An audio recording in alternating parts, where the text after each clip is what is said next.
Hello everyone, welcome to your Easy Guide to English section. This is our second lecture for this topic, sentence correction and error spotting techniques. So we've already covered a few topics. So if you have not watched that video, I'll recommend that you start with that one. And if you have watched, so let's start with this one. Now the first topic in this video would be parallelism. So parallelism is about when you're talking about several things in one statement, you try to maintain a parallel structure in the whole sentence. Let's see how it is done. So the first rule in this says that items in a list or series must follow the same grammatical form. So when you're listing some actions, things, or you have to use the same form for them. For example, if you are using a noun, they should all be in the noun form. If you're using a verb, they should all be in the verb form or adjective form. So they should all follow the same form. For example, she likes dancing, to sing, and cooking. Now, this sounds very jarring. I mean, it doesn't sound very good because I mean, even if you're not following grammatical rules, then also it doesn't sound good or it doesn't feel very good. So, dancing is a gerund, to sing is infinitive, and cooking is again a gerund. So, they should either be all infinitives or they better be all gerunds. Since we have two gerunds, we'll change to sing and we'll change it into a gerund. So, she likes dancing, singing, and cooking. Now, this sounds simpler and like better, and understanding the statement is also better. So, she likes dancing, singing, and cooking. So, in this way, whenever some list of items are present in a statement, they should follow the same format. Let's look at another example. The job demands focus, being punctual, and discipline. Now, focus and discipline is fine. They are both noun. Now, being punctual phrase is a word phrase which doesn't, which feels very like it feels out of place. So, in order to make it grammatically correct, we'll say the job demands focus, punctuality, and discipline. Now, it sounds better and it's grammatically correct also. So, grammar also makes it a point that the sentence is more like it sounds better, and when you hear it you can make sense of it. So it's only possible when it is simpler and it doesn't have like too many inconsistencies. So consistency is very important in maintaining understanding, and of course grammatically correct language also. Okay, so the project requires patience, effort, and being creative. So yeah, being creative is so out of place. No, patience and effort, it's fine. They're both noun and it's sounding like it's the sentence is forming some sort of format. But if we write it like the project requires patience, effort, and creativity, it makes sense. It is grammatically correct and it is simpler. Okay. So whenever you are writing, listing out things, always see that they follow the same grammatical form. Rule 2. Use parallel structures with coordinating conjunctions such as and or nor. So coordinating conjunctions, although we'll do conjunctions in the later part of the video, but just for a basic understanding, conjunctions are the word that add two words, phrases, or sentences. I'm sorry. So there are three types of conjunctions. So one of the type is coordinating conjunctions. So example of it, and, but, or, nor. So when you are joining two or more elements using conjunctions, make sure that the parts are grammatically equal. So for example, she wants to improve her writing and speaking better English. Now first part, so the here coordinating conjunction is and. So let us look at both sides of and. She wants to improve her writing. So the first side is her writing, improve her writing. And the second side of and is speaking better English. So improve her writing and speaking better English, they are not parallel. But if we want to keep it in a consistent manner, she wants to improve her writing and her speaking. So her writing and her speaking both are now parallel. Now the sentence looks neat and easier to understand also, and hence grammatically correct. So grammar is not only to increase our syllabus, it is also to make things simpler so that the language is easy to understand. The communication becomes easy also. So a lot of times we hate grammar, that okay, why so much complication? It's if you understand it, it's actually supposed to make our life easier. So it's only if you understand it. So you really, if you have interest in understanding the language genuinely, you will really love grammar. So let's look at another example. He not only reads fast, but also he can understand quickly. So now the coordinating conjunction here is but. So let's see on both sides of but if the parallel structures are are consistent or not. He not only reads fast, but also he can understand quickly. So it's not parallel and it's not consistent, and hence it's not easy to understand. So he not only reads fast but also understands quickly. Now it is neat. Now it is easier to understand. It is making better sense. Let's look at another example. You can either take the bus or going by train. I mean, it's like you started on one note and all of a sudden you go on some other path. So in parallel structures, it is very important to maintain the consistency. So you can either take the bus or go by train. Now it's making sense and it's grammatically correct also. Rule 3. Use parallel structures with correlative conjunctions, not only but also either or, neither nor, both and. So again, these are correlative conjunctions. So either or, neither nor. So they add two phrases that are related to each other. So they should always be in parallel. So let's see how. She is not only intelligent, but also she has creativity. So first we see that not only and but also are adding two phrases. These are the bridges that are adding that her a sentence describing her intelligence and a sentence describing her creativity. So this is your correlative conjunction. But then in the first statement, we see that the both sides are not parallel. She is not only intelligent, but also she has creativity. No, she is not only intelligent, but also creative. So this is now intelligent. The word before is intelligent and the word after is creative. It is neat. It is easy to understand and hence it is grammatically correct also. She is not only intelligent, but also creative. Either you must finish your work or going home. Either or, the sentences that are being joined by the correlative conjunctions are finishing your work and going home. These two things are being talked about. So these two, the both aspects should be parallel, and when in parallel, they should be in the similar grammatical structure. So either you must finish work or you must go home. Either this is parallel, or if you want to keep it short, either finish your work or go home. So you see how both sides of either, both the parts of either or are now in grammatically similar format or structure, and that is making more sense. Either he will study hard or skipping the test. So if it is study hard, so it should also be the skip the test, no? Because studying hard and skipping the test, either it should be in the similar grammatical structure, both in the ing form or neither in the ing form. Either he will study hard or skip the test. Okay, I hope that's clear. Now, rule 4. Use parallel structure with comparison, that or as. When comparing, use the same form on both sides of the comparison. So, she likes dancing more than to swim. Now, this is incorrect.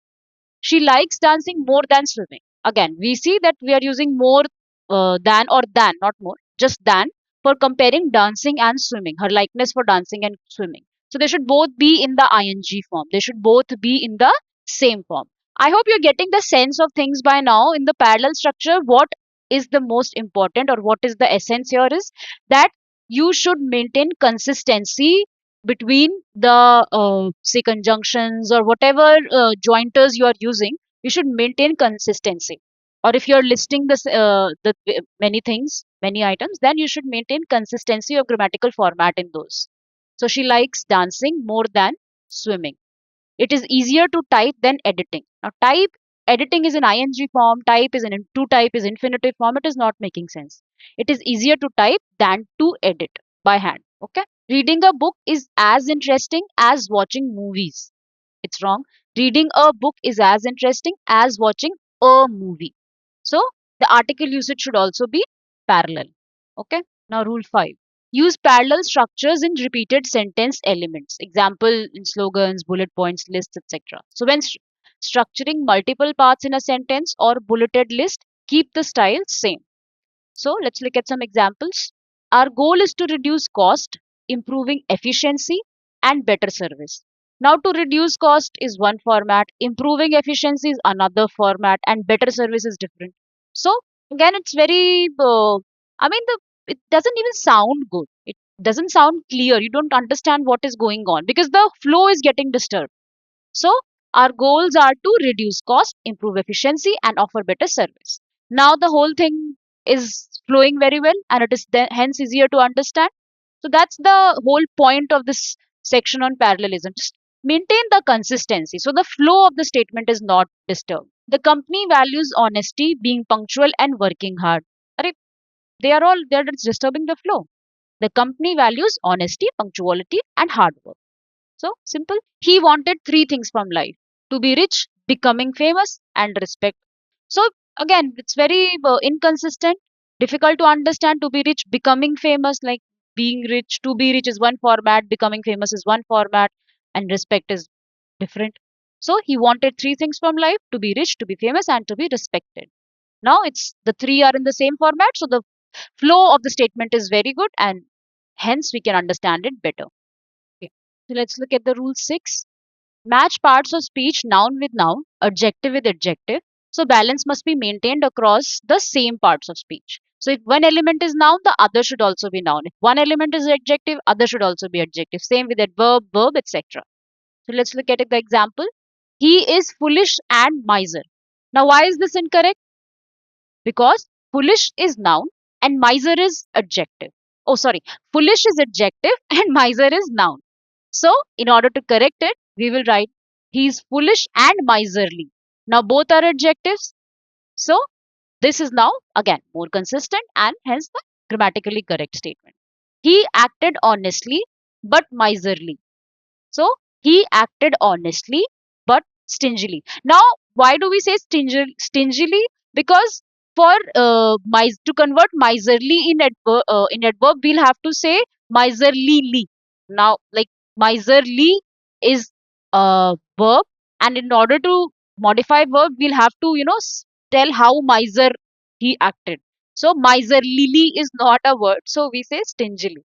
So it's not like that the whole word needs to be changed, but just that there is no conversion of better adverb here. So we used stingily. So he acted honestly. Now both are adverb. So that's a better statement. She's kind and a genius. She's kind and intelligent because kind is adjective and genius is noun.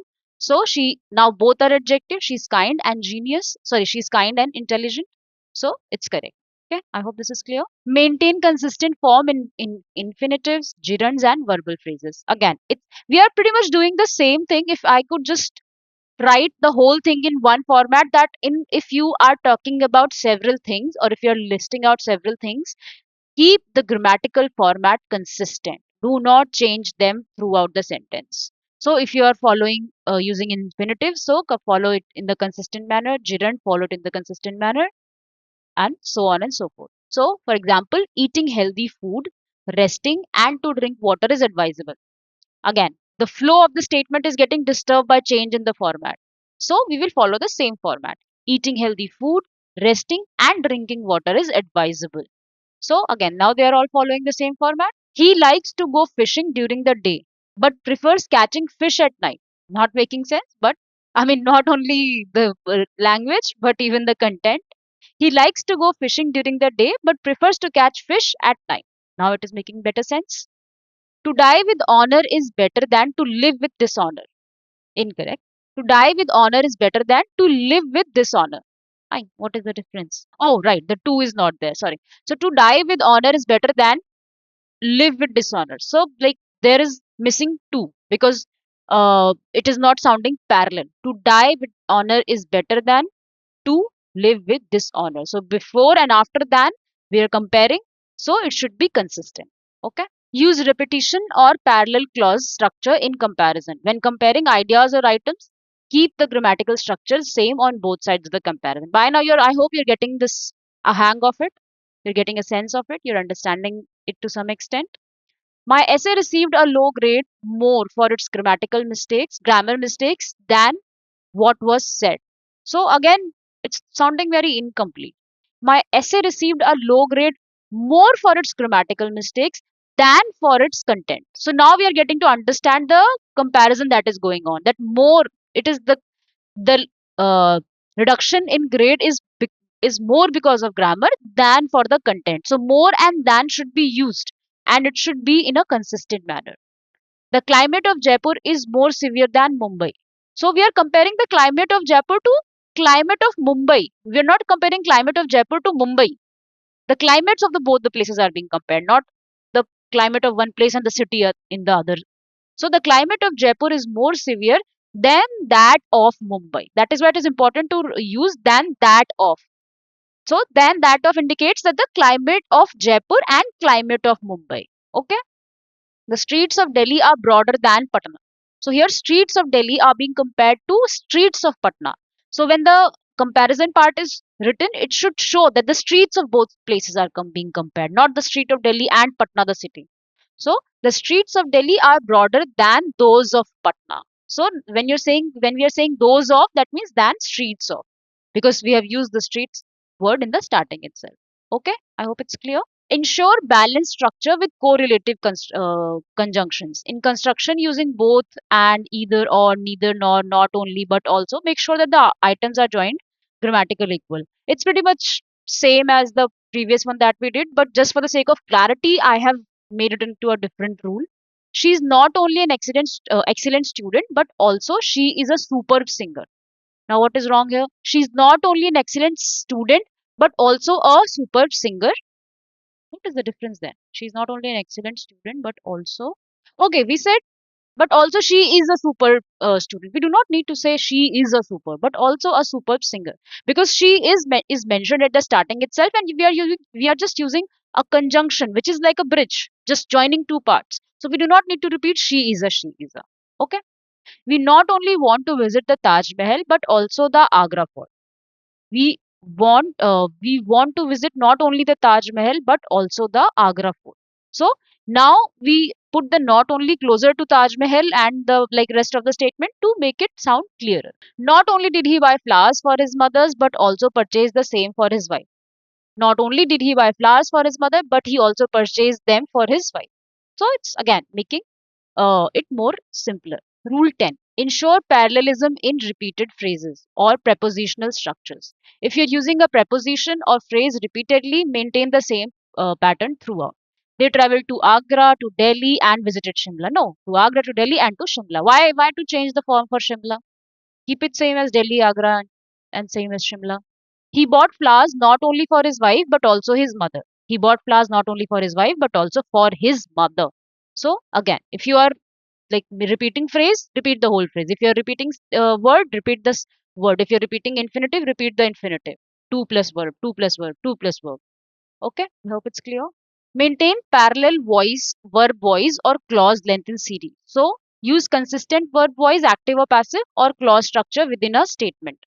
So the trainees analyzed, discussed, and they raised question about the new rules. It's not making sense. Why, when analyzed and discussed is in one format, they raised questions about the new rules? Why?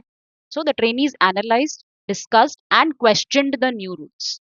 I faced the trial believing in my innocence and I desired the truth to prevail. No, I faced the trial believing in my innocence and desiring the truth to prevail. Now, believing in my innocence and desiring the truth to prevail. It's maintaining the same structure, both sides of the of and. Okay. So the whole idea is to maintain the same structure between on all the sides of conjunctions, or if the even if the repetition is without conjunctions, just by comma, just the phrases should be all in the consistent manner. Okay, now let's quickly do some questions and see if we've understood. So I'll request you to pause this video at this point and try to attempt these questions. I've also added rules at the end of this just to give you a hint. So I hope you are able to do it. And if not, then maybe you can go revise what we did and get back to this. So let's pause and do these questions. We have 12. Okay. Okay. Now attempt these. Okay. Now let's do these questions. So the new manager is energetic, confident, and he has good communication skills. So the new manager is energetic, confident, and communicative. So simple. So adjective, adjective, adjective. She is not only a brilliant speaker but also writes poetry. So but and before and but and after but we should have similar structure. She is not only a brilliant speaker but also a talented poet. Now. He enjoys swimming, to hike, and riding a bicycle. Of course, it's sounding very jarring. He enjoys swimming, hiking, and riding a bicycle. So consistency. All are gerund then. The kids were laughing, singing songs, and played in the sand. The kids were laughing, singing songs, and playing in the sand. All are in the ing form now. So it's making better sense. A responsible citizen follows the law, pays taxes, and helping others. I mean, it doesn't. It already feels like that you were walking on a path, and then all of a sudden some abrupt thing has fallen on your path. So a responsible citizen follows the law, pays taxes, and helps others. So of course it should follow the same for. The job demands attention to details, problem solving, and that you follow deadlines. The job demands attention to details, problem solving, and meeting deadlines. So use consistent noun phrases. My friend is brave, a kind person, and intelligent. My friend is brave, kind, and intelligent. The correct would be brave, kind, and intelligent. So all are in the adjective format. He wanted to learn English, improve his communication, and a job abroad. So the correct form will be he wanted to learn English, improve his communication, and get a job abroad. The weather in Delhi is colder than Mumbai. So the correct statement would be the weather in Delhi is colder than that of Mumbai because we are comparing the weather of two places and not weather of one place with the city in the second. She likes to dance, painting, and to travel. So dancing, painting, and traveling. She likes dancing, painting, and traveling. That would be the correct. Or she likes to dance, to paint, or to travel. So either all the three are in the ing format, or all the three are gerund, or all the three are infinitives. So the consistency is important. The CEO is known for his vision, charisma, and that he takes bold decisions. The correct statement would be the CEO is known for his vision, his charisma, and his bold decision making. Okay, so we cannot mix noun phrases with full clauses. And the last statement, the workshop taught participants how to write emails, giving presentations, and how they could speak with clients. So, I mean, a very enriching workshop, but the statement here is wrong. The workshop taught participants how to write emails, how to give presentation, and how to speak with clients, or how to write emails. नहीं, नहीं, नहीं, नहीं. ठीक है, how to write emails, how to give presentation, and how to speak with clients.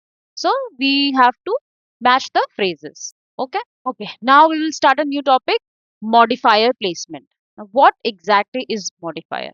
A modifier is a word, phrase, or clause that adds description or gives more information about another word in a sentence. So it's usually a noun or verb or adverb, anything. So there are three types of modifiers. It can be just a single word, it can be a phrase, it can be a clause.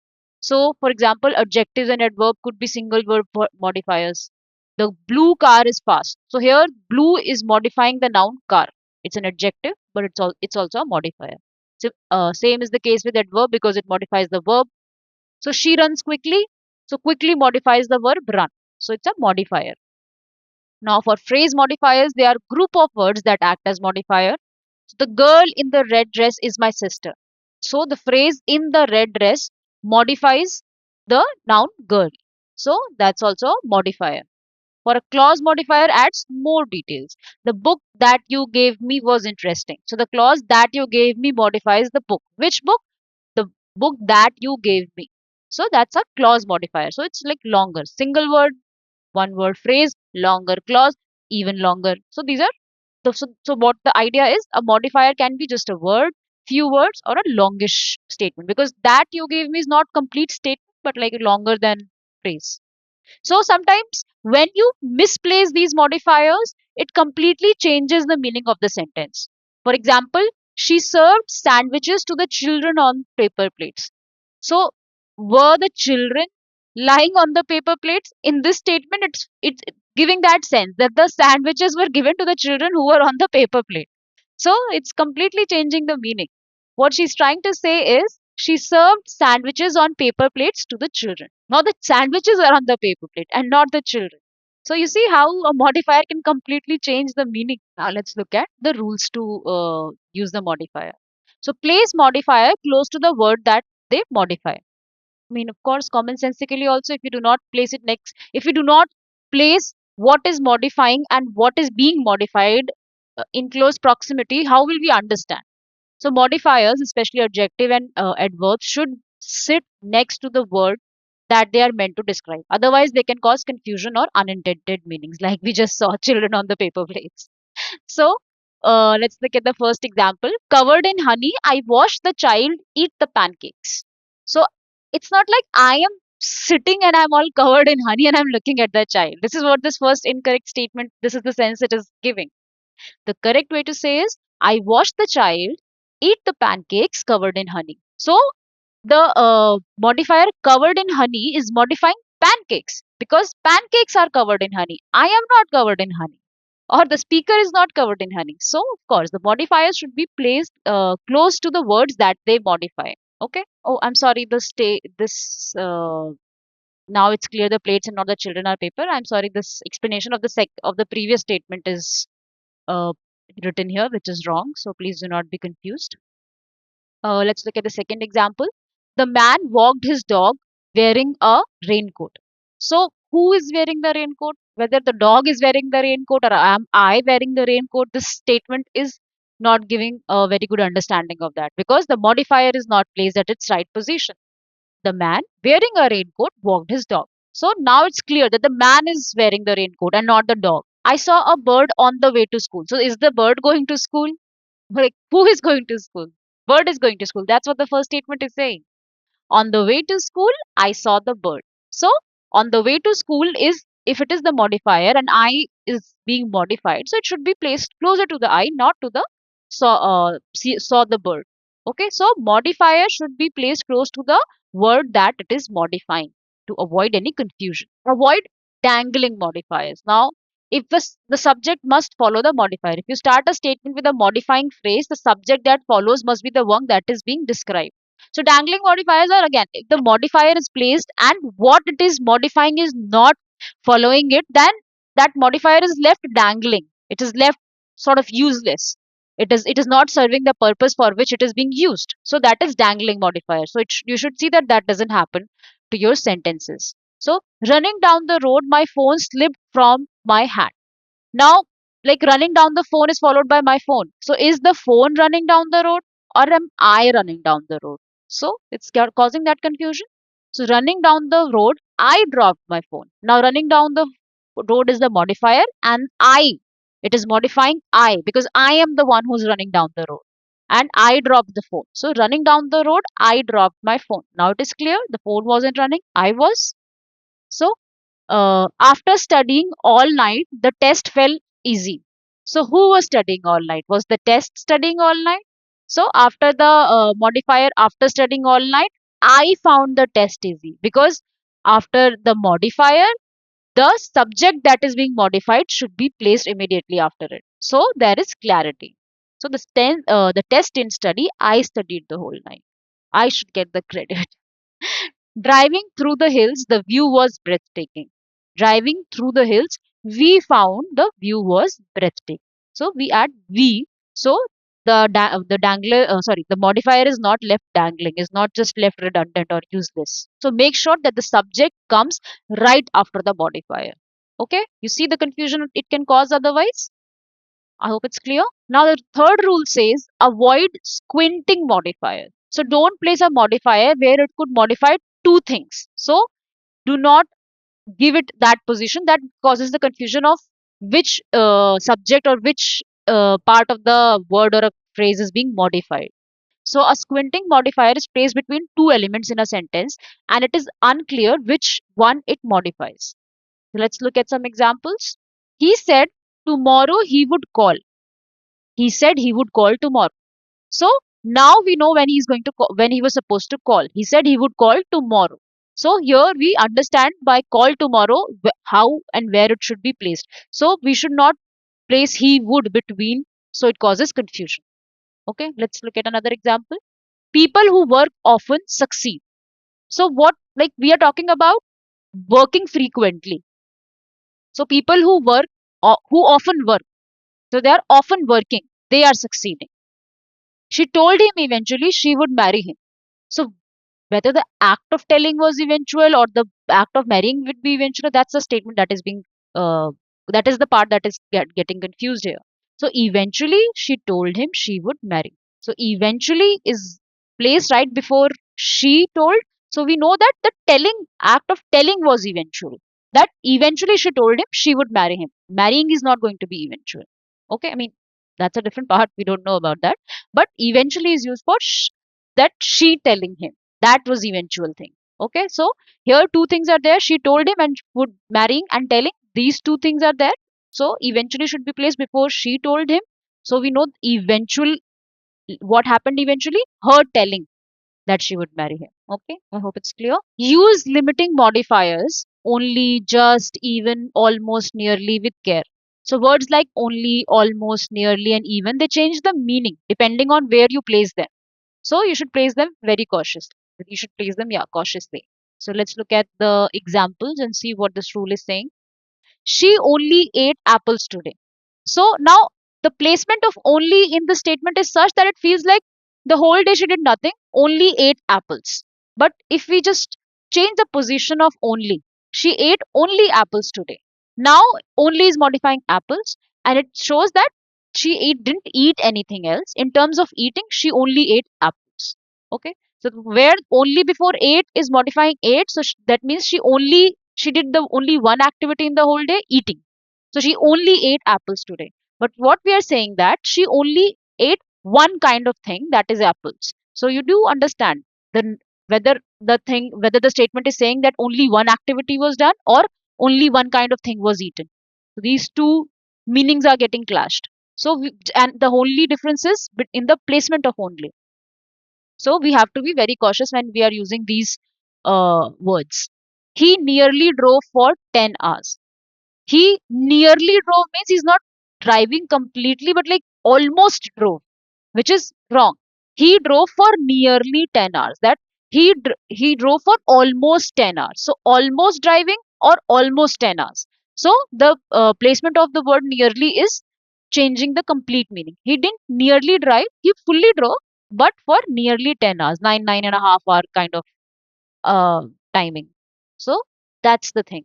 These words, if you change the position, they completely change the meaning of the statement. So I almost told everyone the secret, or I told almost everyone the secret. So it's like in the first statement, the idea is that I was going to tell. I was on the verge of telling everyone about the secret. And the second statement is saying, I told almost everyone. So I told I told the secret to a few people, but not to everybody. So there's a difference where we are placing almost. So almost telling and telling almost everyone. So almost telling means I just almost told, but I didn't tell anyone. It was like almost there. I mean, it was like I was about to say, but I didn't say. And in the second part, I told the secret to a couple of people. Some people I talked to, but not, but like almost everyone. Like if there were 10 people, maybe 8 to 8. So to almost everyone. Okay, I hope it's clear. Avoid modifiers that interrupt logical flow. So why from parallelism we have understood logical flow is very important to grammar. So we should avoid modifiers that are interrupting logical flow. So we should place the modifiers where they maintain the logical rhythm of the sentence and they don't break the subject verb or the verb and object agreement unnecessarily. So she, without a doubt, can dance beautifully. So the comma here is breaking the logical flow of the statement. And also, without a doubt, in between she and can dance beautifully is also not making sense. So without a doubt, she can dance beautifully.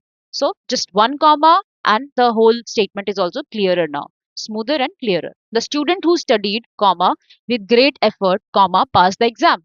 So I mean, it feels like we are thinking of three portions, but it is not required here. The student who studied with great efforts passed the exam. No need to break it with the commas.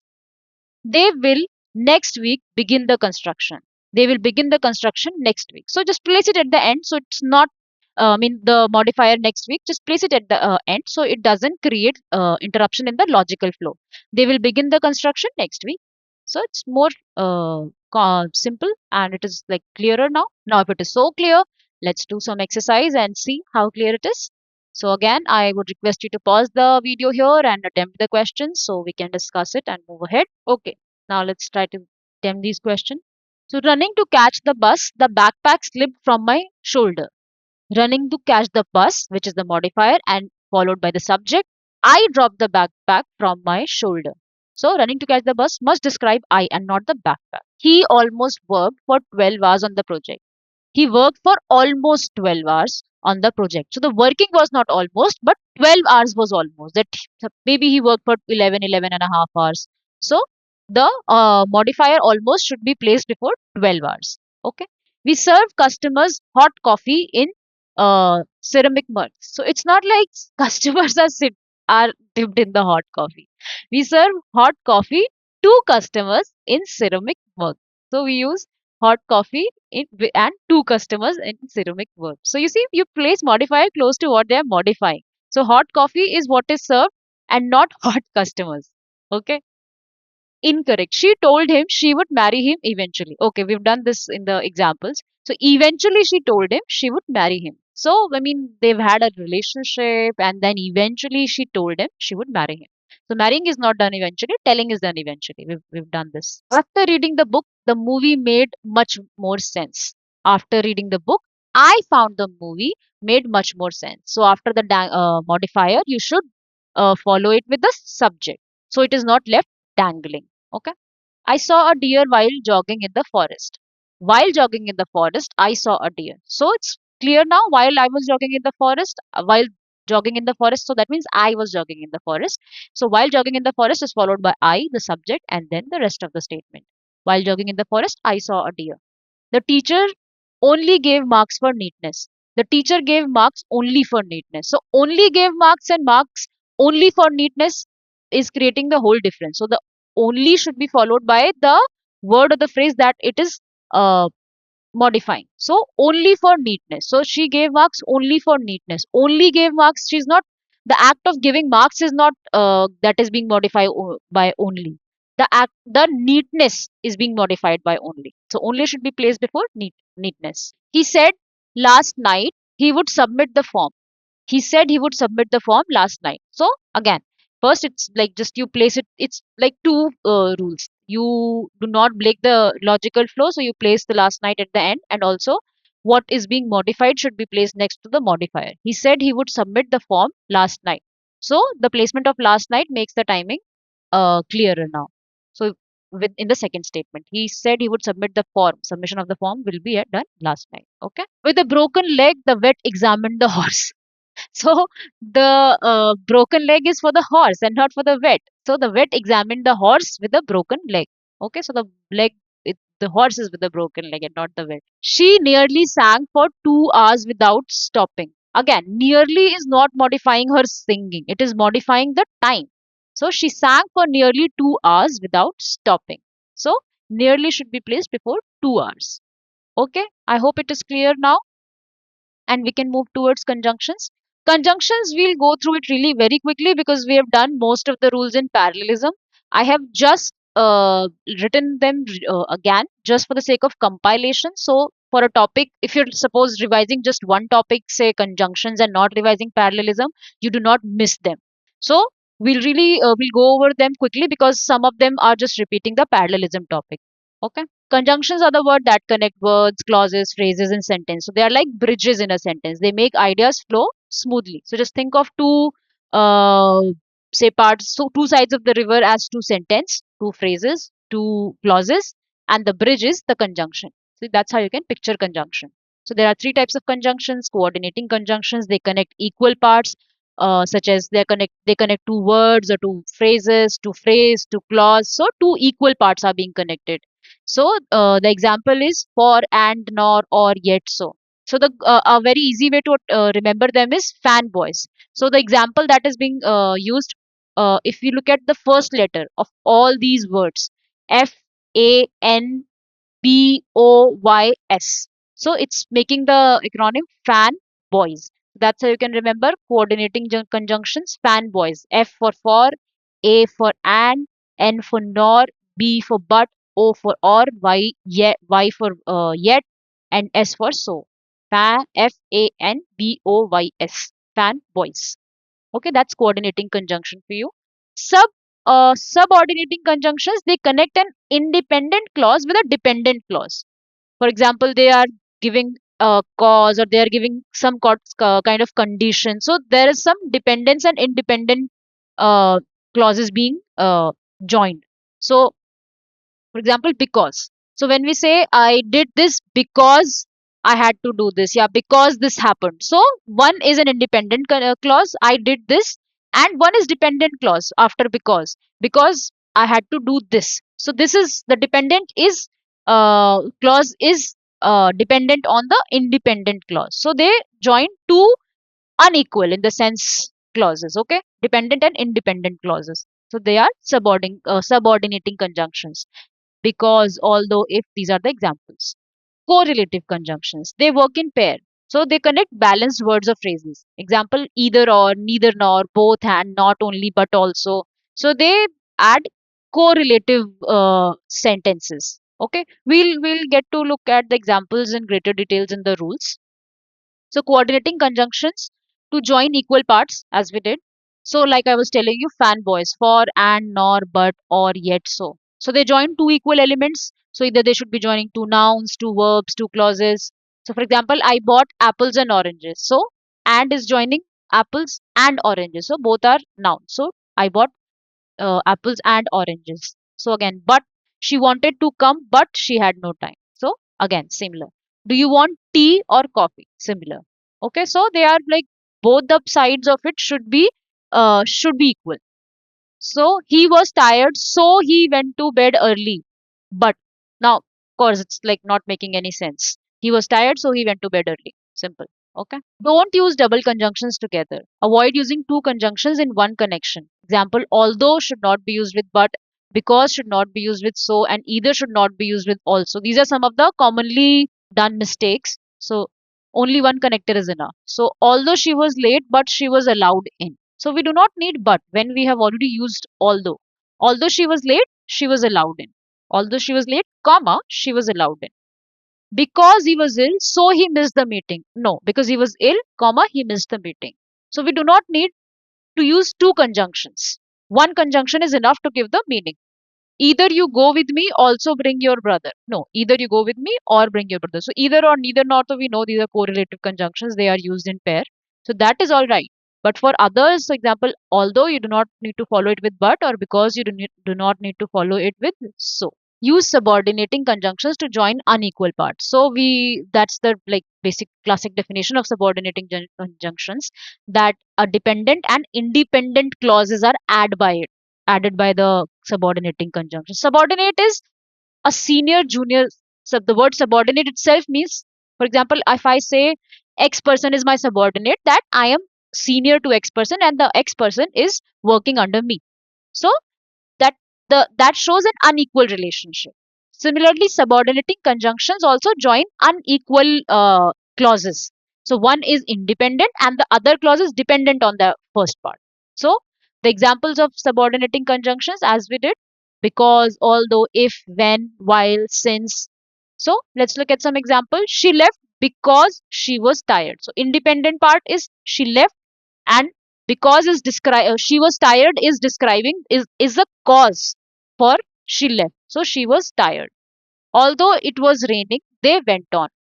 If you work hard, you will succeed. So what will happen? If you work hard, you will succeed. So it's either cause and effect kind of thing, reasoning kind of thing. So dependent and independent. He missed the class because he was sick. He missed the class because he was sick. So we do not put a full stop and start. It's quite common to start a statement with because by a lot of students, but it's not right. It's like, since because is used to join two parts of a sentence, dependent and independent. So it sort of has two parts, dependent and independent. So it should be in one statement. So because is not, it's not a good way to start a statement with because. He missed the class because he was sick. So the first statement is wrong. He missed the class because he was sick without full stop. That the second statement is correct. Okay, I hope you understand. Use correlative conjunctions in pairs. This is very similar to what we did in parallelism. So either he will come or he will send a message. She is not only smart but also hardworking.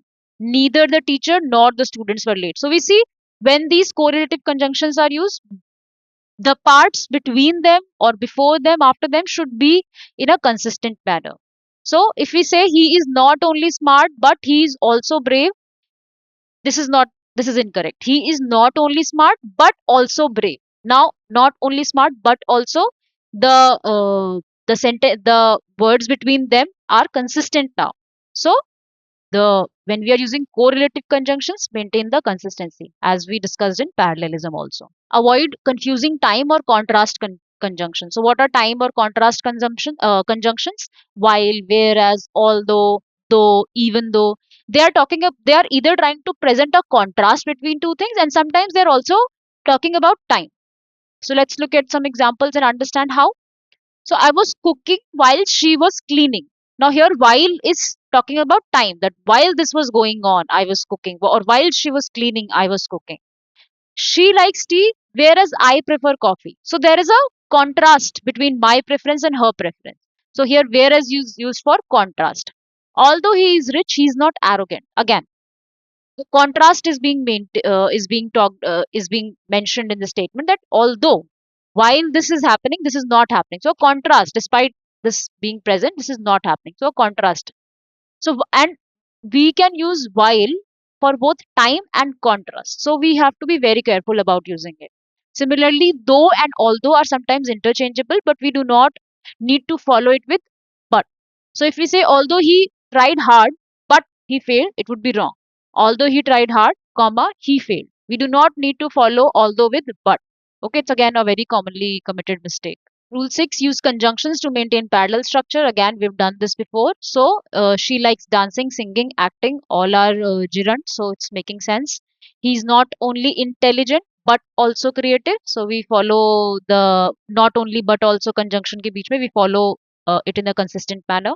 You can either write an essay or take a test. So, we see write an essay, take a test, again consistent. So, these are all correct statement following a consistent grammatical structure. He likes to read, writing, and to speak. Again, it's disturbing the flow. He likes to read, write, and speak. Now that is making sense. Or if we were to say he likes to read, to write, and to read, to write, and to speak, that would also be correct. But to read, write, and speak is also following the similar structure. So that's also correct. Okay. Now let's quickly do these exercises, because we have done in parallelism also, and conjunctions was pretty much a revision of that part. So let's quickly do these exercises. Pause the video here and attempt the question so we can do it together after that. Okay, I hope you've attempted the question, and let's see what is wrong with them now. Although she was tired, but she completed her assignment. We did this was the last rule. Although she was tired, she completed her assignment. We do not need but with although. Okay. We do not use two conjunctions together. Okay. He is not only smart, but he is also hardworking. Why do you have to use the second statement so long? Keep it simple, keep it of the equal size. Equality of rights is there in the grammar also, that if a phrase is used, just keep it equal on both sides, or consistent to be more precise. He is not only smart but also hardworking. Only smart, also hardworking, consistency. So correlative conjunctions must appear in full and be balanced. She wanted to go shopping because it was her day off. She wanted to go shopping because it was her day off. What is the difference? Okay, sorry. I read the statement wrong. She wanted to go shopping and because it was her day off. Of course, and because why would we use two conjunctions together, coordinating and subordinating? It's not making sense. So she wanted to go shopping because it was her day off. You can either take the bus or walk. So you can either take the bus or walk. So, acha, theek hai, this is correct. That's what I thought. What is the difference? It's correct. He said that he will come, but also he might be late. He said that not only he will come, but also that he might be late. Now, this statement, it's making more sense because correlative structure, they are balanced here. That not only he come, but he might also be late. Okay. The teacher entered and the students stood up. The teacher entered and the students stood up. It's correct. The teacher entered. Okay, so there is a need for comma before and. No, it's correct. Okay, the statement is correct. Because he studied hard, so he passed the exam. When I check university copies, I see so many students starting the sentences like this. I understand when once you're writing and you're thinking like this happened because this happened because, so your thoughts flow like that. But this is very jarring to see statements starting with because. Because he studied hard, so he passed the exam. Because he studied hard, he passed the exam. So because and so are not used in like together in pair. When because is used, that's enough. We can completely skip so. And it's, you should not start the statement with because. That's not a very good, it doesn't give a very good impression. While I agree with your ideas, but I don't think it will work. While I agree with your idea, I don't think it will work. So we do not need but followed by while. Okay. While already implies the contrast, using but is just redundant. She's both intelligent and she works hard. She's both intelligent and hardworking. So again, parallel structure. He either can attend the meeting or send someone in his place. He can either attend the meeting or send someone in his place. So the word either should be placed just before the word it is modifying. So either attend the meeting or send someone in his place. Okay. Now let's look at the preposition errors. We have already done preposition. So again, this will also, I've brought this here for the sake of compilation. So we'll quickly go through these. So do not use unnecessary prepositions. Of course, don't do anything unnecessarily. Why would you do anything unnecessarily? So avoid adding extra prepositions that don't belong, especially at the end of stay questions, or verbs that don't require them. So where are you going to? Very commonly used statement. Where are you going to? That you don't need to use to. I really don't think there is any possibility to end a statement with prepositions. I mean, maybe because grammar is so wide, but honestly, it's very difficult to find a statement where it is supposed to end with preposition. So if you see a preposition at the end of a statement, 90% it's wrong. So where are you going to is unnecessary usage of preposition to. So where are you going? That's complete and enough. He entered into the room. So when, this is also very common. When entered is used, you do not need to follow it with into, because you can only enter into something. So the word enter itself is giving that sense. So you do not need to follow it with into. He entered the room silently. Enter itself includes into. She discussed about the issue. This is also very common. She discussed the issue. The word discussion itself encapsulates about. When discussion is happening, it is happening about something. So you are already you including about when you're using the word discussed. So discussed about is wrong, entered into is wrong, going to is wrong. So you do not use these prepositions unnecessarily. Okay. Use the right preposition for time. Oh yes. So you use at for exact times, on for specific days or date, in for months, year, or longer period. So we are discussing three propositions here: in, at, on, in. So you use at when you're talking about some exact place, exact time. So we will meet at 6 p.m. So exact time 6 p.m. So we will use at. If you're talking about some specific days or dates, then you use on. She was born on Monday, or she was born on 6th of May.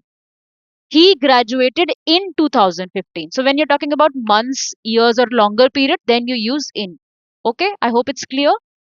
On, at for exact time, on for specific days or date, in for months. So at, on, in. You can remember it like that. That's like at is for the smallest, on is for longish, in is for longer. So at, on, in. So AOI or something like whatever. You can make your own acronym or if you need to. So if someone says, I will meet you on 5th p.m., on 5 p.m., of course, wrong and stupid. I will meet you at 5 p.m. He was born in 14th June. Of course not. He was born on 14th June. Again, do not confuse in, at, and on for place. So use in for enclosed spaces, at for specific points or locations, and on for surface. So she is in kitchen. So small enclosed place, in. He is at the door, specific point or location, and the book is on the table. So something is kept on the surface.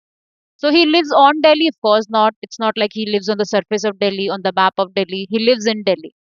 I am uh, in the bus. I am in the bus stop. Of course not. If a specific location is there, so we use at. I am at the bus stop. Okay. Use prepositions after certain verbs correctly.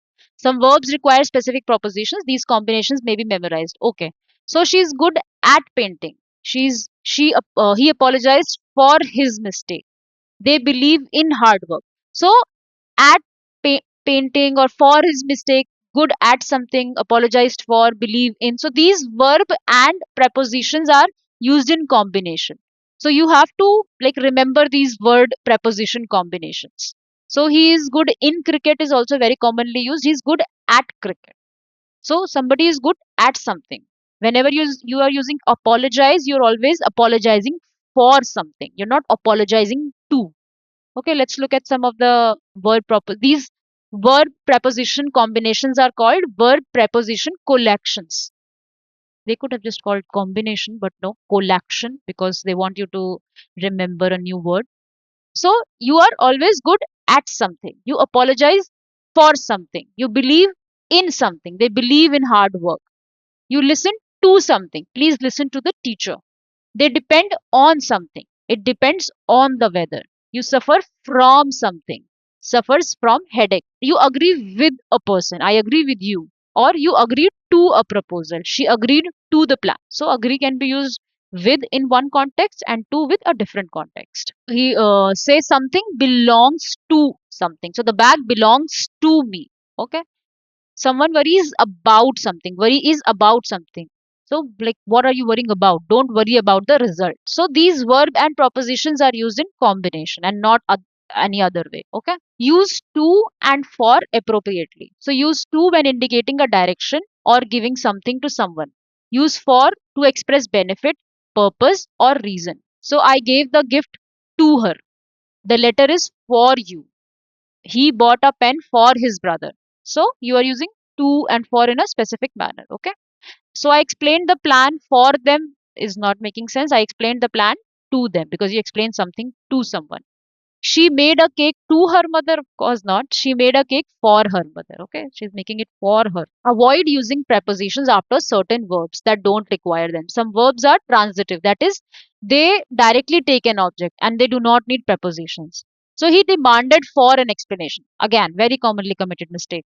He demanded an explanation because the word is transitive. It is directly taking the object. We do not need a proposition to connect with the object. So he demanded an explanation. We do not need for. They reached to the station on time. No, they reached the station on time because reached is a transitive verb.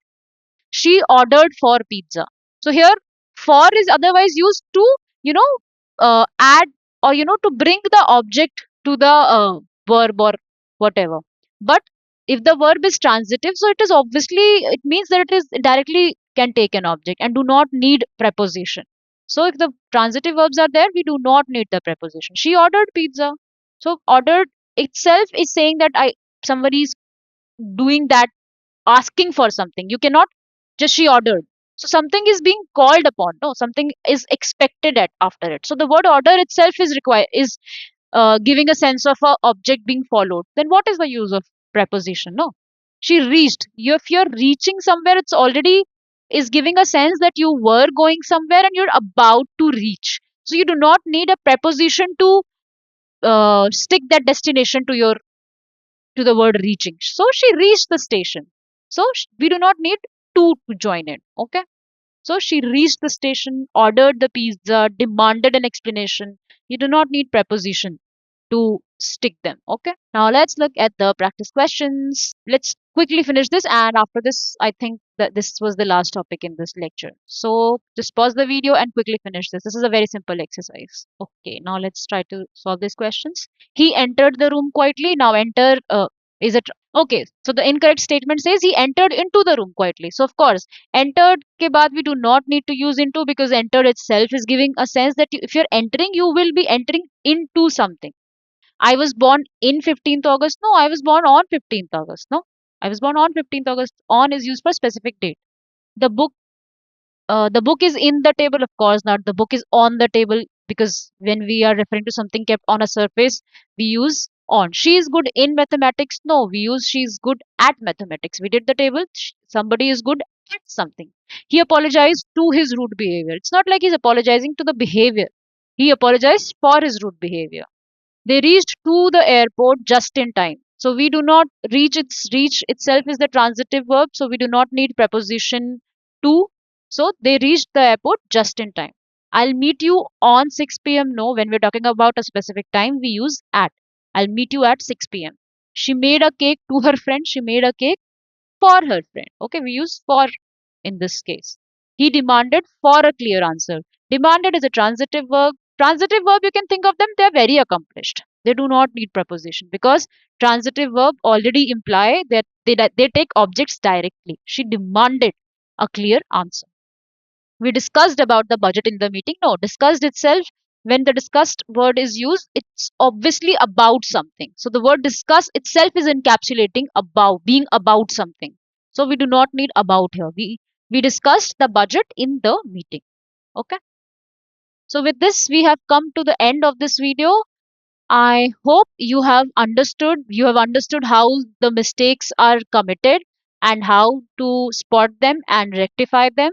Thank you so much for your patience. I'll see you again with a new topic. Bye bye.